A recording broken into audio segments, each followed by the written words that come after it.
हाल ही में खरीफ सीजन के दौरान देश के कई राज्यों से सामने आई खाद की कमी, खाद की कालाबाजारी और खाद की अवैध बिक्री की खबरों ने खूब सुर्खियां बटोरी। अब देश में रबी सीजन की शुरुआत हो रही है, जहां फिर एक बार किसानों को खाद की जरूरत होगी। इसी बीच अब हरियाणा की नायाब सिंह सैनी सरकार ने हरियाणा में खाद वितरण को लेकर बड़ा कदम उठाया है। अब हरियाणा सरकार ने डीएपी और यूरिया के वितरण को लेकर रजिस्ट्रेशन का नियम लाया है। अब हरियाणा के किसान ऑनलाइन डीएपी और यूरिया की खरीद कर पाएंगे। दरअसल हरियाणा के किसानों को डीएपी और यूरिया की खरीद के लिए अपनी फसल का रजिस्ट्रेशन मेरी फसल मेरा ब्यौरा पोर्टल पर कराना होगा। बुकिंग के बाद उन किसानों को यूरिया और डीएपी मिलेगी जिन्होंने फसल का पंजीकरण मेरी फसल मेरा ब्यौरा पोर्टल पर कराया होगा। इस तरह हरियाणा में किसानों द्वारा बुक किए गए यूरिया और डीएपी का डाटा खाद विक्रेताओं के पास मौजूद रहेगा, जिसका मिलान कर किसानों को खाद देने का काम विक्रेताओं द्वारा किया जाएगा। बता दें कि इसके तहत हरियाणा के कई जिलों में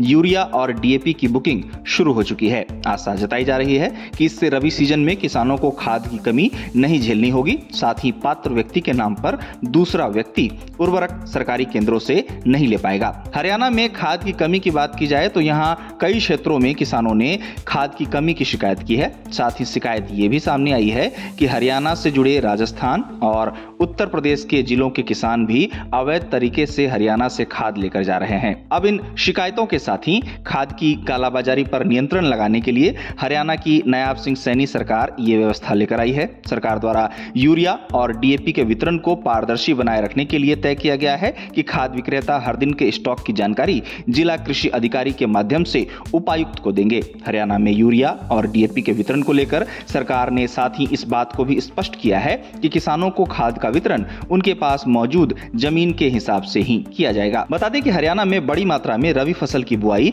किसानों द्वारा की जाती है। हरियाणा के किसान रबी सीजन में गेहूं, मक्का, सरसों, चना आदि फसलों की खेती करते हैं। एक रिपोर्ट में बताया गया है कि हरियाणा के पास वर्तमान में 3.82 लाख टन खाद का स्टॉक है। सरकार की कोशिश है कि हर किसान को रबी सीजन में उसकी जरूरत के हिसाब से खाद मिले। साथ ही खाद की कालाबाजारी और खाद की कमी को समाप्त करने के लिए हरियाणा सरकार लगातार प्रयास कर रही है।